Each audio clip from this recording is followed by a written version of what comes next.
What's going on, everybody, and welcome to Rock and Roll True Stories. And I want to talk about the news that's been happening the past couple days. So one of the strangest stories that's happened, and it's been previously reported about the lawsuit going on between fashion designer Marc Jacobs and Nirvana, but it looks like Marc Jacobs is now countersuing Nirvana, questioning whether Kurt Cobain even created Nirvana's original smiley face logo.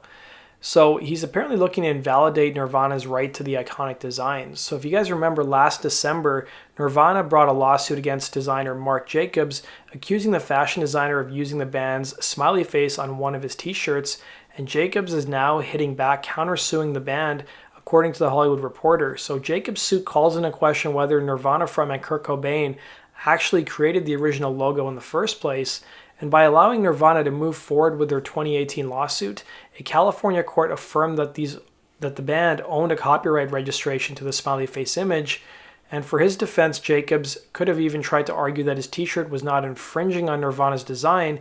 Instead, Jacobs' counterclaim is looking to outright invalidate Nirvana's right to the smiley face logo altogether. So after Nirvana's original lawsuit last year, there were subsequent proceedings to find out the actual true origins of where the design came from. But apparently they couldn't get any clear answers. Even Jacobs' attorneys deposed the surviving Nirvana members Dave Grohl and Chris Novoselic, and both of the members couldn't recall who came up with the signature smiley face logo. So the origin story of the smiley face is what ultimately led Jacobs to file his countersuit against Nirvana, with a statement reading, "The apparent absence of any living person with first-hand knowledge of the creation of the allegedly copyrighted work in question, coupled with the numerous other deficiencies in the 166 registration that is the basis for Nirvana's infringement claim, are the basis for the counterclaim asserted," read the counterclaim papers. So this is an interesting story we'll certainly be following, but I'm kind of curious what's going to happen with it. But I thought Nirvana had I thought they were easily going to win their lawsuit, but it looks like that may not be the case now. Turning now to the Faith No More announcement. So if you guys saw my video earlier this week, Faith No More was teasing some sort of big announcement. This past Tuesday, they had a countdown clock.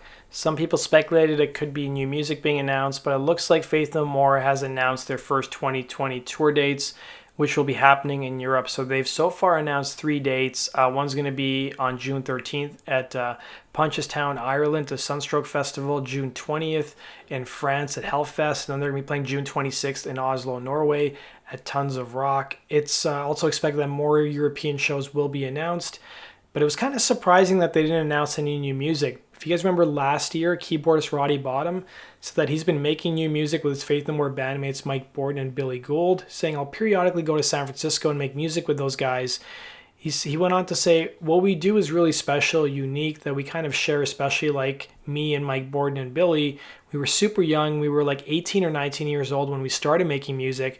So we kind of get in the room and we have a language that speaks really loud and clear, at least to the three of us. I mean, where it goes is questionable, but we sort of have a language that's kind of undeniable in a sort of really family sense.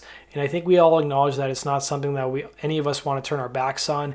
And it's kind of fun to do. So in hopes of pushing things forward and making new music, we continue to do that, to get together and make new sounds and just have a dialogue about prospects and songs and where we go in the future." So in 2017, Faith No More singer Mike Patton told Full Metal Jackie's nationally syndicated radio show that the band was, as he put it, on an extended break, adding, "If something happens, it'll happen organically and naturally."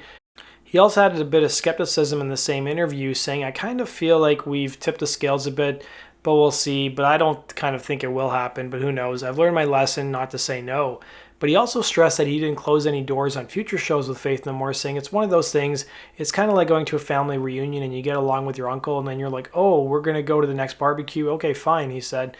I mean, that's really the way it is. That concludes today's video, guys. Thanks for watching. If you guys have suggestions for future topics you'd like to see me cover, shoot me an email at gnrcentralnews@gmail.com. Take care.